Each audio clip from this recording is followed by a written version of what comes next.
Hello friends, ಎಲ್ಲರಿಗೂ ನಮಸ್ಕಾರ. ಲಕ್ಷ್ಮೀ ಪಾಕಶಾಲೆ ಕಾರ್ಯಕ್ರಮಕ್ಕೆ ಸ್ವಾಗತ. ಇವತ್ತಿನ ದಿನ ನಾನು ತುಂಬ ಸಿಂಪಲ್ಲಾಗಿ ಟೇಸ್ಟಿಯಾಗಿ ನಾವು ಮನೆಯಲ್ಲೇ ಯಾವ ರೀತಿಯಾಗಿ ಫಿಶ್ ತವಾ ಫ್ರೈ ಮಾಡ್ಕೊಳ್ಳೋದಂತ ತೋರಿಸ್ಕೊಡ್ತಾ ಇದ್ದೀನಿ. ತುಂಬ ಸಖತ್ತಾಗಿರುತ್ತೆ ಟೇಸ್ಟ್. ತುಂಬ ಈಸಿಯಾಗಿರೋ ಮೆಥಡ್ನಲ್ಲಿ ನೀವು ಇದನ್ನ ಟ್ರೈ ಮಾಡಬಹುದು. ನೀವು ಹೊರಗಡೆ ಏನು ಟೇಸ್ಟ್ ಮಾಡ್ತೀರಾ ಅದೇ ರುಚಿ, ಇನ್ನು ಅದಕ್ಕಿಂತ ಜಾಸ್ತಿನೇ ಇರುತ್ತೆ ಅಂತಲೇ ಹೇಳ್ಬೋದು. ಮನೇಲಿ ಕೂಡ ಟ್ರೈ ಮಾಡಬಹುದು. ಬನ್ನಿ ಹಾಗಿದ್ರೆ ಇದನ್ನು ಮಾಡೋದು ಯಾವ ಥರ ಅಂತ ನೋಡೋಣ. ಮೊದಲಿಗೆ ನಾನಿಲ್ಲಿ ಫಿಶ್ ತೊಗೊಂಡಿದ್ದೀನಿ 1 kg ಅಷ್ಟು. ಈ ಫಿಶ್ಗೆ ಇವಾಗ ಮಸಾಲ ರೆಡಿ ಮಾಡ್ಕೊಳ್ಳೋಣ. ಒಂದು ಪಾತ್ರೆ ತೊಗೊಳ್ಳಿ ಅಥವಾ ಒಂದು ದೊಡ್ಡದಾಗಿರೋ ತಟ್ಟೆ ತೊಗೊಳ್ಳಿ. ಅದಕ್ಕೆ ನಾನಿಲ್ಲಿ ಒಂದು 2 ರಿಂದ 3 ಚಮಚದಷ್ಟು ಖಾರದ ಪುಡಿ ಹಾಕ್ತಾಯಿದ್ದೀನಿ. ಖಾರ ಸ್ವಲ್ಪ ಅಷ್ಟೊಂದೇನಿಲ್ಲ, ಹಾಗಾಗಿ ಜಾಸ್ತಿ ಹಾಕಿದ್ದೀನಿ ನಾನಲ್ಲಿ. ಖಾರ ಜಾಸ್ತಿ ಇದ್ದರೆ ಕಡಿಮೆ ಹಾಕ್ಕೊಳ್ಳಿ.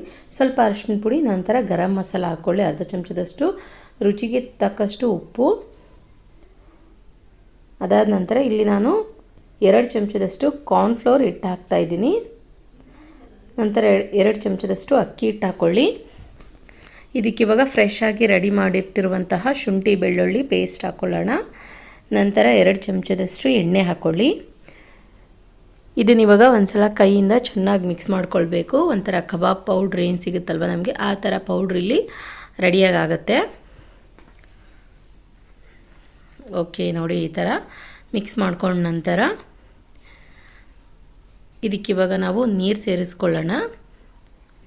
ನೀರು ಹಾಕಿದ ನಂತರ ಚೆನ್ನಾಗಿ ಇದನ್ನು ಮಿಕ್ಸ್ ಮಾಡ್ಕೊಳ್ಬೇಕು ಈ ಥರ.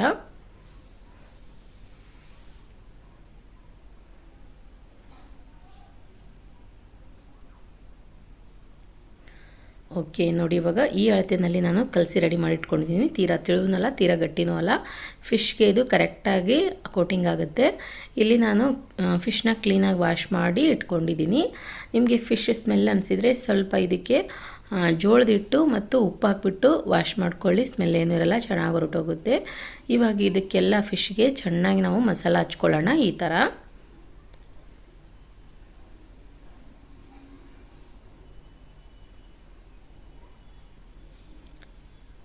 ಓಕೆ ನೋಡಿ, ಇಲ್ಲಿ ನಾನು ಈ ಥರ ಮಸಾಲೆ ಹಚ್ಚಿ ರೆಡಿ ಮಾಡಿ ಇಟ್ಕೊಂಡಿದ್ದೀನಿ.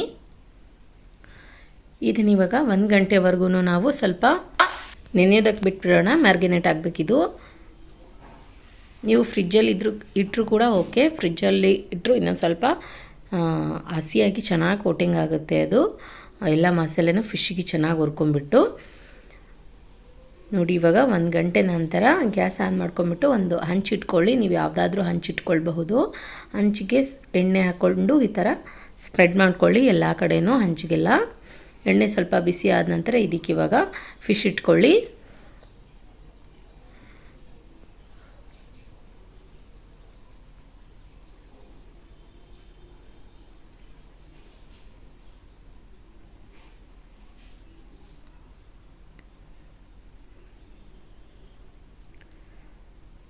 ನೋಡಿ, ಇವಾಗ ಇದನ್ನು ಮೇಲ್ಗಡೆ ಮುಚ್ಚಿ ನಾವು 2 ನಿಮಿಷದವರೆಗೂ ಬೇಯಿಸ್ಕೊಳ್ಳೋಣ. ಮೀಡಿಯಮ್ ಫ್ಲೇಮ್ ಇರಲಿ. ಓಕೆ, ಇವಾಗ ಒಂದು 2 ನಿಮಿಷ ಕಂಪ್ಲೀಟಾಗಿ ಆಗಿದೆ. ಚೆಕ್ ಮಾಡ್ಕೊಳ್ಳೋಣ.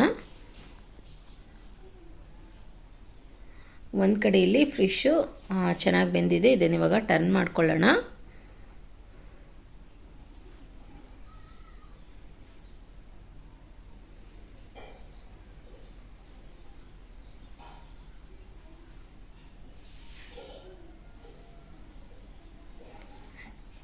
ಈ ಥರ 2 ಕಡೆನೂ ಚೆನ್ನಾಗಿ ಫ್ರೈ ಆಗಬೇಕು.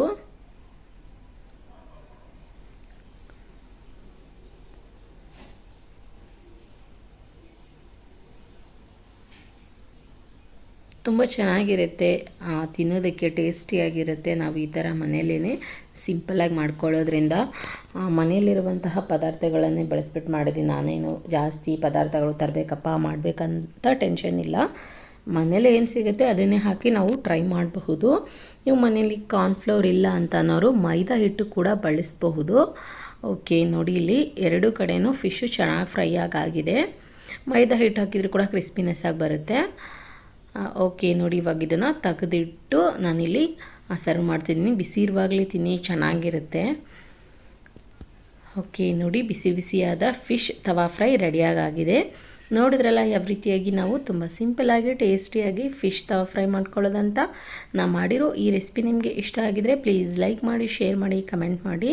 ಇನ್ನಷ್ಟು ಈಸಿ ರೆಸಿಪೀಸ್ಗಾಗಿ ನಮ್ಮ ಲಕ್ಷ್ಮೀ ಪಾಕಶಾಲೆ ಚಾನಲ್ಗೆ ಸಬ್ಸ್ಕ್ರೈಬ್ ಆಗೋದು ಮಾತ್ರ ಮರಿಬಾರ್ದು.